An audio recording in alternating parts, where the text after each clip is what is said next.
In France, the general election campaign is reaching its climax. Party bill stickers are out in force. It's agreed on all sides that these elections are crucial. Voters will be deciding whether to stay with the parties that have ruled France for 2 decades, or whether to bring in a left-wing coalition containing not only socialists, but communists as well.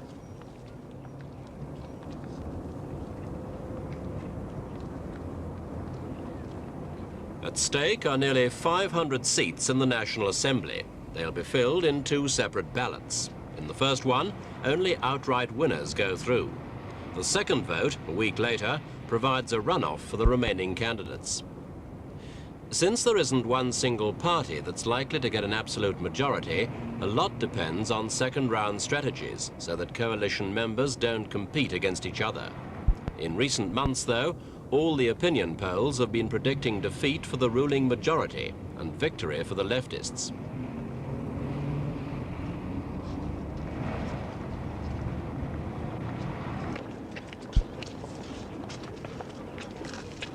The possibility of communists in government in Paris has set alarm bells ringing all over the Western world. But the French themselves appear relatively unworried by any political or military implications. At the moment, they're more concerned with the cost of living, for the French economy is in difficulties. 2 years ago, poor harvests, coupled with a hefty oil bill, put the country into debt, and the recovery's been slow. The franc's been slipping badly in the international money markets, and in the shops, prices have been rising by over 10% a year. Wages have been frozen, and that's led to strikes. But what's been really worrying both economists and politicians are not the workers who down tools in protest, but the increasing number of French men and women who are unable to find work to do in the first place. The government claims unemployment has been dropping lately, but it's still around the 1 million mark. Opposition spokesmen claim it's even higher.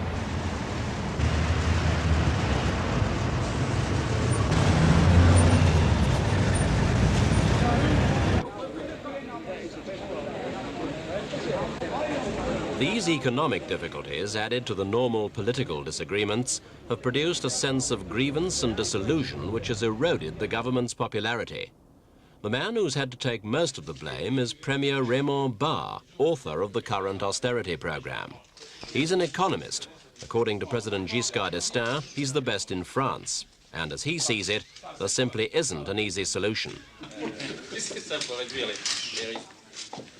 But it's Barre's predecessor, Jacques Chirac, who is by far the most visible politician in the ruling coalition.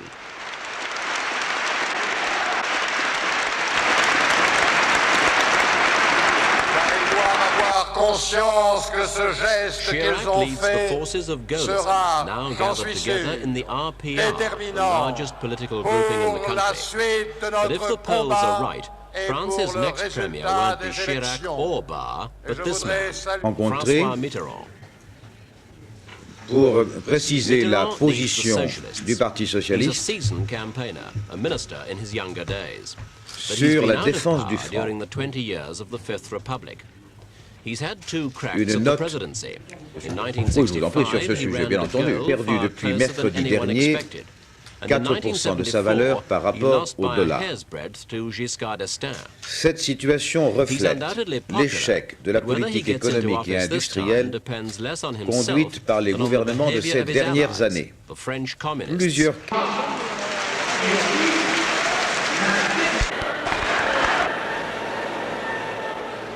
France's Communist Party is second only to Italy's outside the communist world.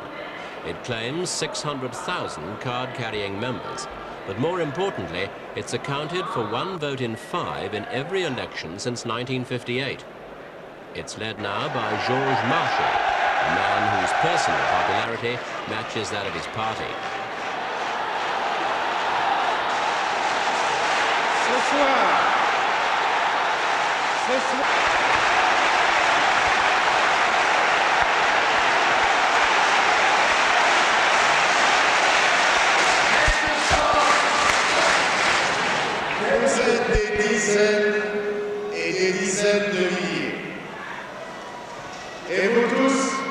Blanchet has achieved unquestioned authority over his party. He's not changed its basic philosophy, which is strictly Marxist-Leninist, but he has made efforts to proclaim his independence from Moscow.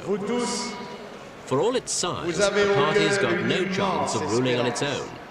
But getting into harness with the socialists hasn't been easy. Changer. Oui, changer. Vraiment. The two left-wing parties have a common program, whose aim is to achieve a radical redistribution of France's wealth. A major part of the plan is the nationalization of all banks and insurance companies. The communists especially have drawn attention to a recent report on the French economy, which pointed out that the richest 10% of the population get nearly a third of the nation's real income, while the poorest 10% get only 1/50th.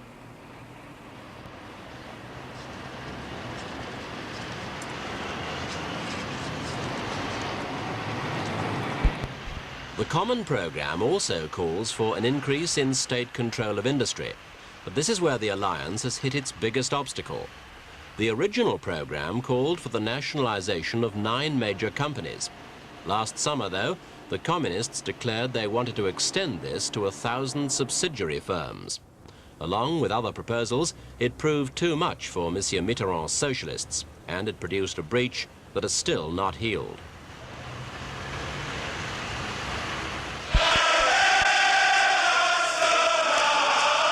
The common program was signed back in 1972 and consecrated in joint rallies like this. Amis, camarades, bonsoir, et à bientôt. In these heady early days, it was greeted as a triumph, evoking memories of Léon Blum's Common Front of the 1930s. The target was the general elections of the following year, when the Gaullists would surely crumble before the combined forces of the left. Mitterrand was not alone in issuing confident predictions of victory. Vive le programme commun de la gauche, pour que vive le peuple de France! Despite the public euphoria, there had been some pretty tough bargaining behind the scenes, but the agreement held firm. In the first ballot, communists and socialists competed, but for the second, one side stood down in favor of the candidate most likely to succeed. The plan worked. The communists, as usual, polled around 20% of the total votes. But this time, every vote was made to count, so the party more than doubled its seats in parliament. There was a similar victory for the socialists. The Gaullists lost their overall majority and had to depend on coalition partners. But there were more setbacks in store for the general's heirs. President Pompidou, already ailing, was to die a year later, to be replaced by a non-Gaullist, Giscard d'Estaing.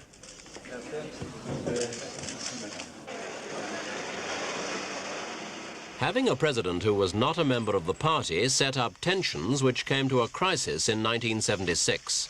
Jacques Chirac resigned as premier. He said his task had become impossible, and though he didn't spell it out publicly, it was well known that he disagreed with the president over a stronger, more aggressive policy towards the left wing. Barre, a Gaullist, took over, but Chirac wasn't finished.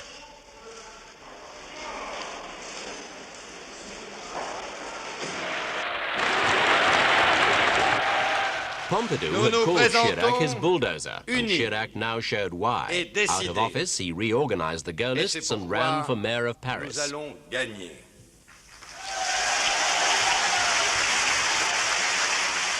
Chirac ran against a presidential nominee and won, but his was a fairly solitary victory for the right. Outside Paris, it was the left who swept the board in the municipal elections, and once again, it was due to their electoral alliance.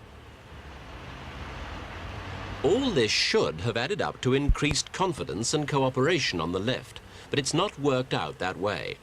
In the massive communist headquarters in Paris, there's nothing but anxiety over the outcome of the elections, and there's more than a touch of anger with their socialist allies.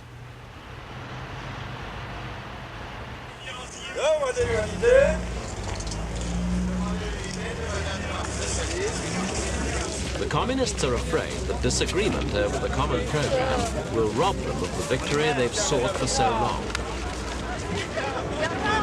véritable changement. Demandez l'humanité. Demandez l'humanité. The communists want to renegotiate the agreement after the first ballot.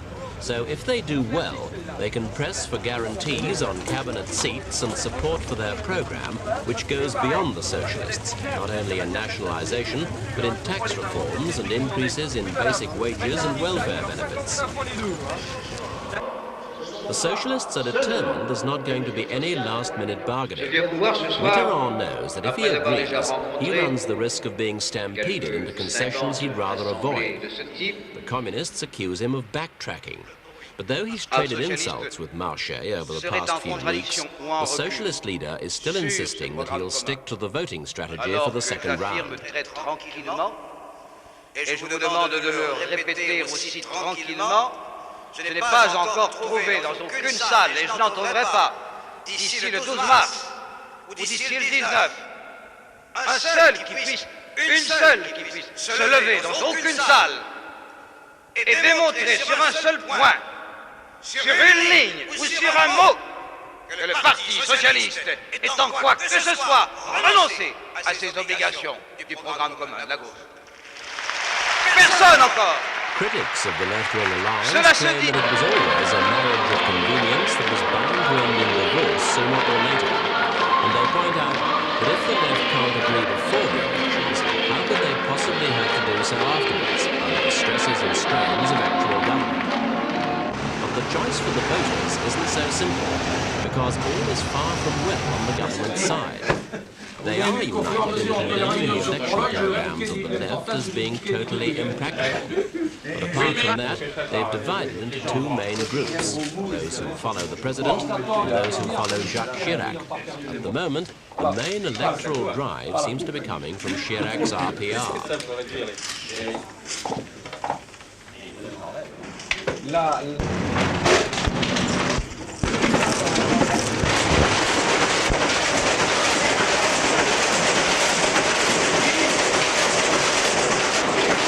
For Chirac, the RPR is not so much a party as actually gathering mainstream of French politics. It's for the individual and against anything that smacks of collectivism or undue liberalism. That's brought it into head-on conflict, not only with the left, but also with the Republicans of President Giscard. Parti républicain, bonjour. Oui, ne quittez pas. The Republicans form the second largest party within the ruling coalition. Its main purpose was to launch Giscard into power in 1974. Having achieved that, it now forms a nucleus of support for him in Parliament.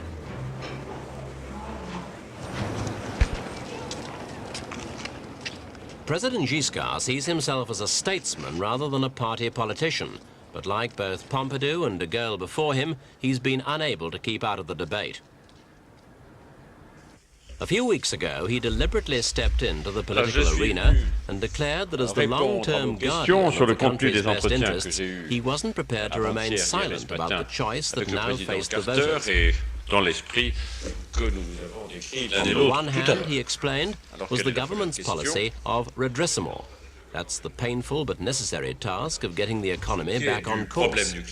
On the other hand, were the seductive policies of the left, which seemed to promise an instant solution to the country's problems.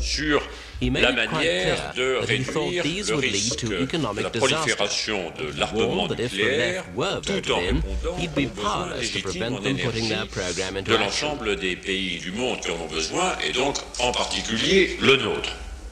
It's difficult to predict just how France would be run, with a Republican in the Élysée and communists in Parliament. The president could call for fresh elections, but if the left won again, Giscard himself would probably have to resign.